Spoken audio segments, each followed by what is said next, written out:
नमस्कार दोस्तों, आप देख रहे हैं आपका अपना YouTube चैनल वास्तु ज्ञान गीता। दोस्तों, चैनल पर आपका तहे दिल से स्वागत है।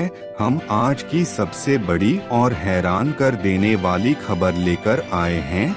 दोस्त से अधिक कोई ऐसा इंसान होगा जो अनिरुद्ध आचार्य जी महाराज को नहीं जानता होगा। बड़े से बड़े स्टार सुपरस्टार इनसे मिलने के लिए उनके आश्रम आते हैं। ऐसे ही स्टारों के स्टार सुपरस्टार बॉलीवुड के अमिताभ बच्चन पहुंचे गौरी गोपाल आश्रम, जहां अनिरुद्ध आचार्य जी महाराज की कथा चल रही थी।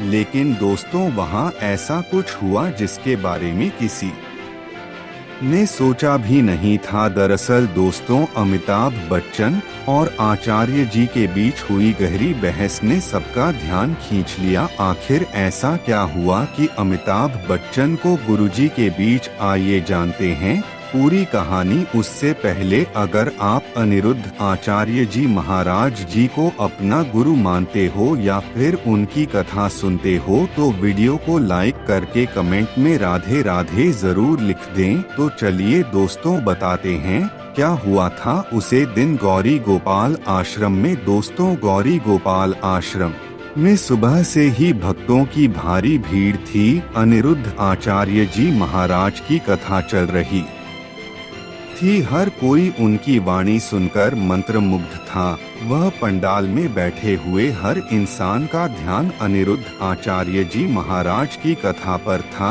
इसी बीच अचानक अमिताभ बच्चन वहां पहुंचे। उनका स्वागत बड़े आदर और सम्मान के साथ किया गया। अमिताभ बच्चन ने मंच के पास बैठकर कथा सुननी शुरू की। कथा सुनाते सुनाते महाराज जी ने अपनी कथा में कहा, मनुष्य का जीवन केवल धन और प्रसिद्धि के पीछे भागने के लिए नहीं है।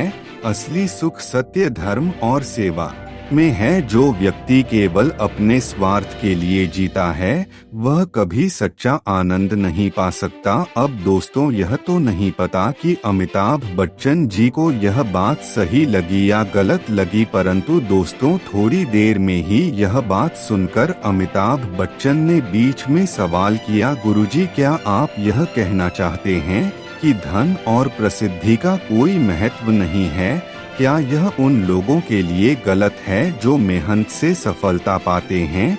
दोस्तों, अमिताभ बच्चन जी ने अपनी लाइफ में बहुत संघर्ष किया है, तब वह इतने बड़े मुकाम पर पहुंचे हैं। उनका पूरा जीवन संघर्ष से भरा हुआ रहा है। अब अमिताभ बच्चन जी क्या यह सवाल सुनकर आचार्य जी ने मुस्कुराते हुए जवाब दिया, अमिताभ जी, मेहनत और सफलता का महत्व तब तक है जब तक वह धर्म और सत्य के मार्ग पर हो। अगर आप अपने जीवन की दिशा केवल भौतिक सुखों तक सीमित रखेंगे तो आपकी आत्मा खाली रह जाएगी। इसलिए भक्तों में यह कहना चाह रहा हूँ कि सच्चा सुख, सच्चा धर्म रहे हैं, यह दूसरों के हित में किया गया हो, भगवान की भक्ति में लगाया गया हो, किसी का दिल न दुखा करके धन एकत्रित किया गया हो, अपनी मेहनत से धन एकत्रित किया गया हो। इसके बाद अमिताभ जी ने नाराज होते हुए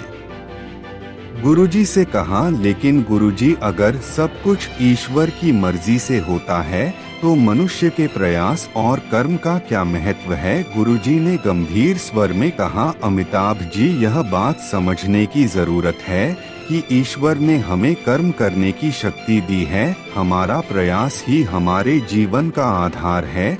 लेकिन अगर यह प्रयास केवल स्वार्थ और अहंकार के लिए होगा तो इसका परिणाम भी वैसा ही होगा। याद रखें। यह सुनकर वहां मौजूद श्रद्धालु तालियां बजाने लगे। अमिताभ बच्चन कुछ पल के लिए चुप हो गए। उनके चेहरे पर हल्की उदासी नजर आई। उन्होंने तुरंत उठकर आचार्य जी के चरणों में प्रणाम किया और कहा, गुरुजी, आपके शब्दों ने मेरी आंखें खोल दी। मैं जीवन को एक अलग नजरिए से देखने लगा हूँ।